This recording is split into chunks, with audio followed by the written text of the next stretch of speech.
Chapitre 8, la formation professionnelle. Nous allons débuter en voyant les différents types d'actions de formation. Alors, quelles sont les actions permettant le développement des compétences? Il y a les formations, les bilans de compétences, les VAE, valider les acquis d'expérience, et les formations par apprentissage. Alors, comment ces actions s'organisent? Soit en stage en présentiel, soit tout en partie ou pas en distanciel, soit des formations en situation de travail classiques. Concernant les droits individuels et collectifs des salariés. Alors, de base, déjà, il y a l'accès à la formation professionnelle, c'est-à-dire que tous les 2 ans, déjà, dès qu'on entre dans une entreprise, il y a un entretien professionnel qui concerne les perspectives d'évolution professionnelle, les possibles recours à des services de conseil en évolution professionnelle. Ça, c'est tous les 2 ans. Mais tous les 6 ans, il y a un entretien professionnel avec un état des lieux écrit du parcours professionnel du salarié. C'est plus formel que les entretiens qu'il y a tous les 2 ans. Alors, quels sont les types d'actions du plan de développement des compétences? Il y a les actions de formation obligatoires et les actions de formation non obligatoires. Concernant les actions de formation obligatoires, c'est forcément pour acquérir tes compétences.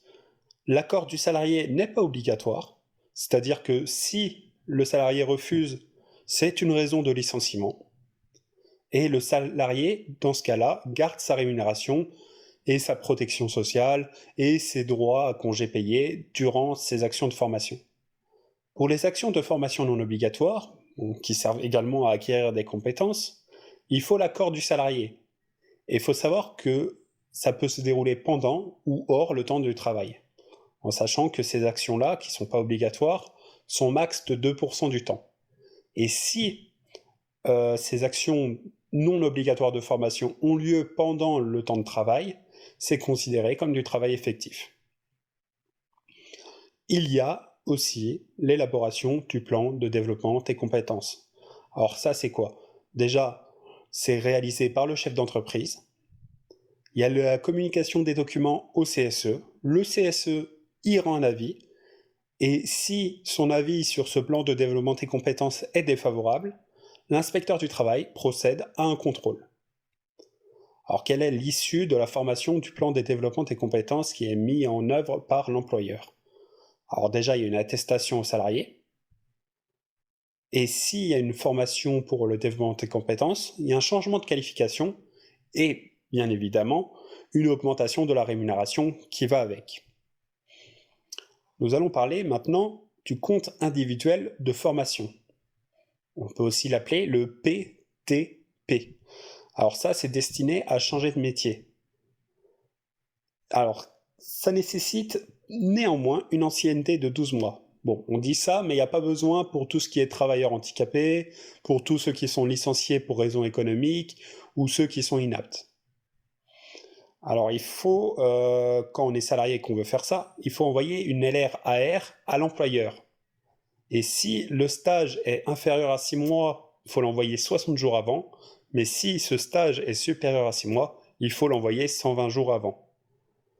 Alors l'employeur, il décide, soit il refuse, et en sachant qu'il faut qu'il explique pourquoi il refuse, et que sa raison soit motivée, ce stage est reporté de 9 mois. Et l'IT peut être pris comme arbitre. L'inspecteur du travail, il peut être pris comme arbitre si besoin. Et durant ce stage, le contrat est suspendu, c'est-à-dire il n'y a pas de rémunération.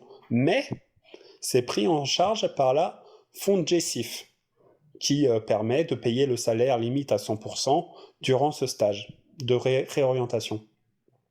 Il y a d'autres congés de formation. Il y a le bilan de compétences, bilan de congés de compétences et les congés pour valorisation des acquis d'expérience, les VAE, comme on avait déjà parlé juste avant. Alors maintenant, on va parler du CPF. Qu'est-ce que le CPF? C'est le compte personnel de formation. Alors celui-là, ça dure jusqu'à la retraite. Mais il y a une condition, c'est qu'il faut avoir au moins 16 ans. Alors comment il est alimenté? Tout simplement, chaque année, si on est diplômé, c'est 500 € par an qui entrent dans ce CPF, à la limite de 5000 €. Les non-diplômés, eux, donc pas le bac ni rien, c'est 800 € par an dans la limite de 8000 €. Alors comment on peut utiliser ce compte-là? On peut l'utiliser pour des VAE, des bilans de compétences, des actions de formation, la préparation du permis de conduire par exemple, ou des certifications professionnelles.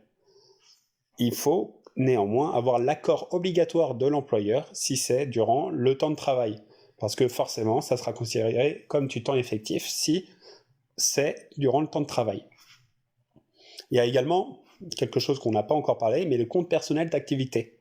Alors qu'est-ce que le compte personnel d'activité? Ça regroupe 3 comptes: le compte personnel de formation, le compte personnel de prévention de la pénibilité et le compte d'engagement citoyen. Pour finir ce chapitre, on va parler du financement, le financement et les acteurs de formation. Alors quel est déjà le montant de la participation financière?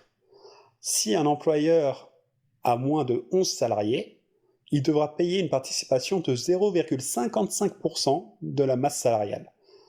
Néanmoins, s'il a plus de 11 salariés, il devra payer 1% de la masse salariale dans la formation. Alors quels sont les acteurs de la formation? Il y en a plein. Il y a l'OPCO, il y a l'URSSAF, il y a les caisses de dépôt et de consignation, il y a France Compétences, les partenaires sociaux et bien évidemment l'entreprise.